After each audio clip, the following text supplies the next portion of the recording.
Hi everyone! Thank you so much for tuning in today. I'm in the kitchen, as you can tell. I'm making some sweet treats for Halloween. They're actually just regular recipes. I'm just sprucing them up a little bit to make them more Halloween festive. So I'm starting out with chocolate chip cookie witch's fingers. I'm going to make some cake balls. Chocolate Oreo cake balls, and some brownie cheesecake. So stay tuned for the recipes.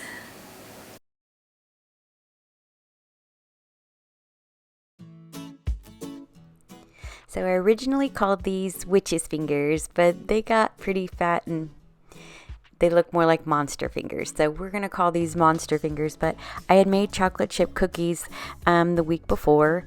And I don't like to make the whole thing. I don't like to make all the cookies. I like to save some of, probably half of it for later. That way we can have fresh cookies. So since I had the cookie dough, I thought I would just go ahead and try this. Making monster fingers. I'm using almond slivers for the fingernails. They look really cute when they're not baked. They get a little bit fat, like I said earlier. So I think the next time, and I'll make these next year again, but I'm going to use sugar cookie dough. I have my favorite sugar cookie recipe that doesn't spread out. And I think I'll make them snickerdoodles. It'll have a little bit of cinnamon, so it'll add a little shading. So I got big plans for next year already.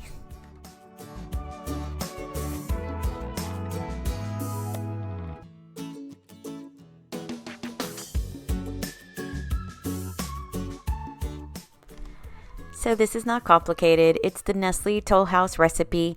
I'll leave the recipe in the links. It's on the back of the package though, so I'm sure everybody has access to it. Nestle Toll House cookies, and then I just shaped them into fingerish shapes. And then with the next batch, I made them a little bit thinner, but it didn't really help. They still spread out. They're still funny.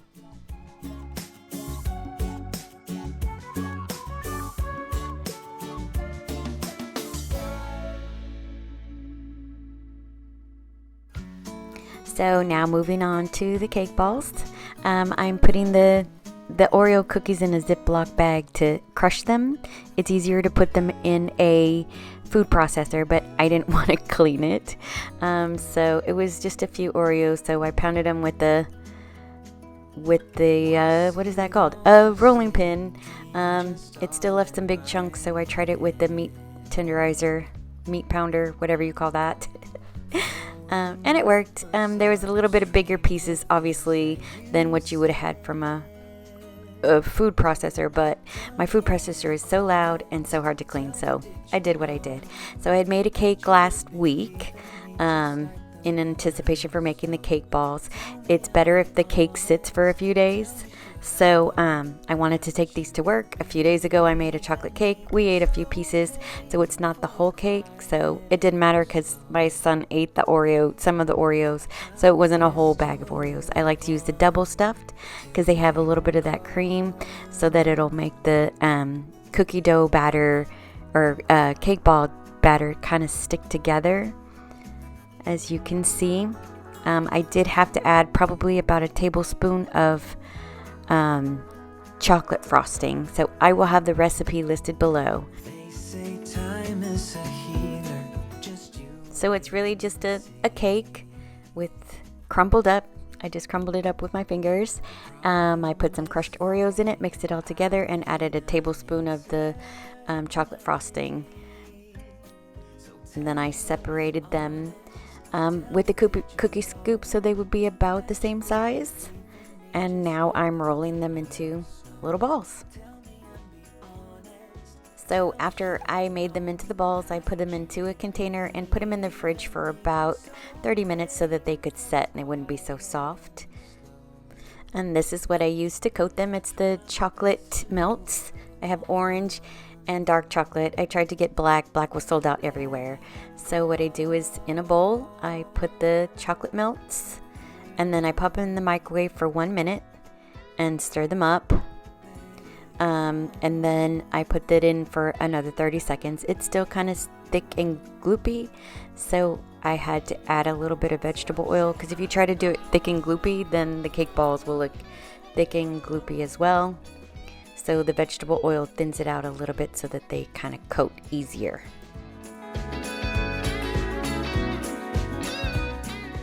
I put the chocolate melts into a glass so that it would be easier to dip. I saw somebody do it all cute on a skewer on YouTube on a video. It didn't work for me. It fell right off. So then I switched to a fork, stabbing it. Again, that also did not work so easy. So eventually I just throw the chocolate cake ball into the chocolate melt cup, and then I tap it to like remove all the excess so it won't be so gloopy. And then I put it on a cookie tray, or a parchment paper rather. I try my best to move on, to let go.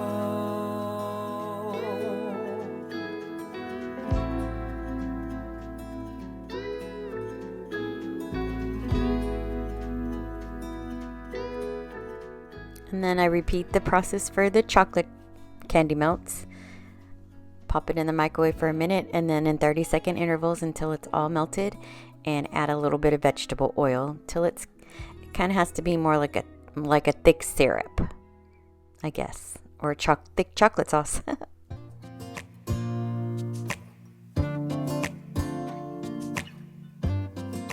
So since I couldn't find the black candy melts, I thought I would add a little bit of the black gel food coloring.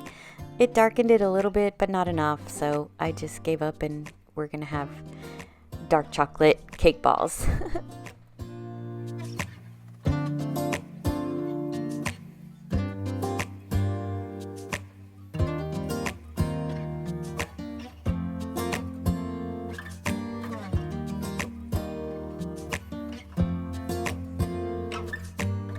And they look really messy right now, but I go back and clean them up, and they turn out cute. They're not professional, but they are delicious, and everybody loves them. So it's a little bit of a struggle to make these, but it is absolutely worth the effort.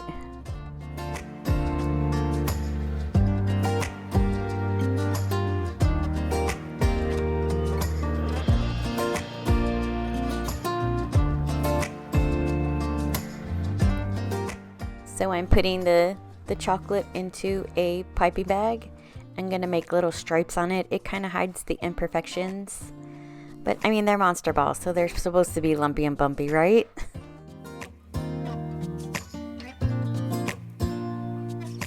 And I'm putting some Halloween sprinkles on some of them, some eyeballs on some of them. So here I am. This is how I do it with the sharp knife. I go back and cut the excess chocolate off. It just snaps right off.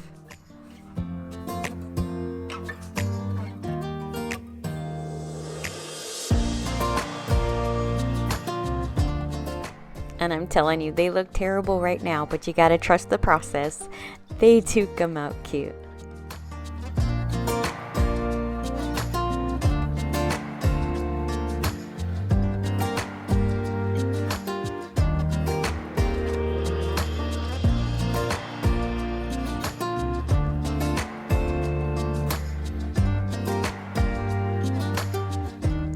And I had found some glitter dazzle dust, I think it was called, from Hobby Lobby, so you can see the little sprinkles, the little sparkles on the cake balls.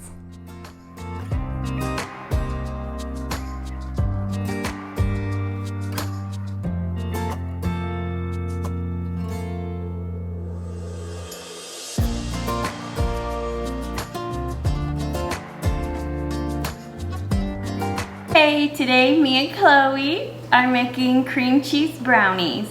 I kind of mixed several recipes together, so it's part of the Preppy Kitchen. I'll link his channel. He's quite popular on YouTube, but he made homemade brownies. I'm gonna cheat and I'm gonna use a mix. He didn't use the walnut brownies, but I love walnuts, so we're doing that. So we're gonna start out by we're preheating the oven to 325. And we're supposed to lightly grease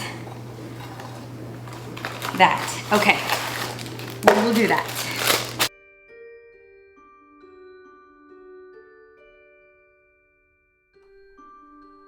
So I just followed the package directions. It's a 1/4 cup of water and a 1/3 cup of oil and then an egg. And then we just mix it up.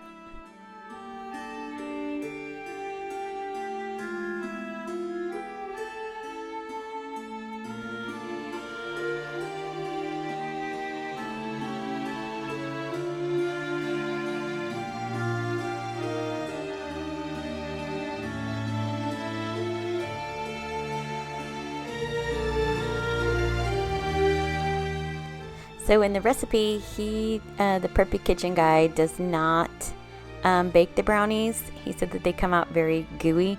I wanted them a little bit more cake-like, so I baked them for about 10 minutes before we put the cream cheese mixture on.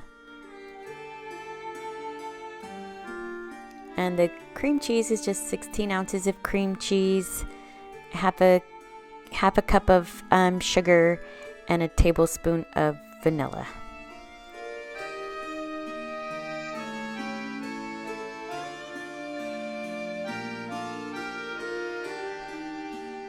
So you whisk the cream cheese for about 5 minutes with the whip attachment, and so that's nice and creamy.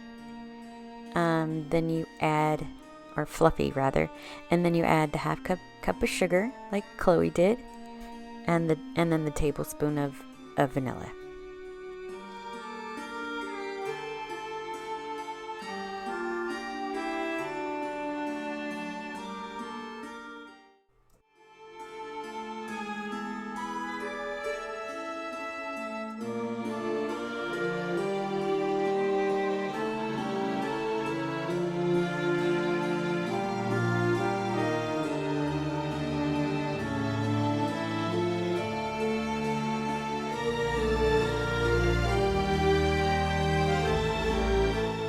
And then you just pour it over the brownie mixture and bake it.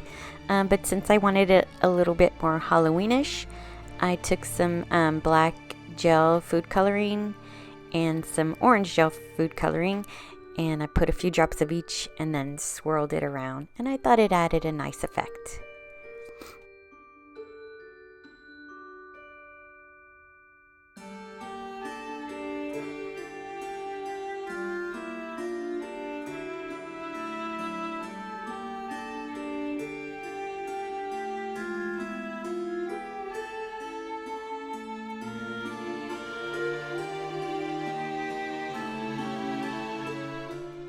And here's what it looks like done. It cracked, but it was delicious. We still enjoyed them. I took them to work. We enjoyed them on the day that we watched the eclipse.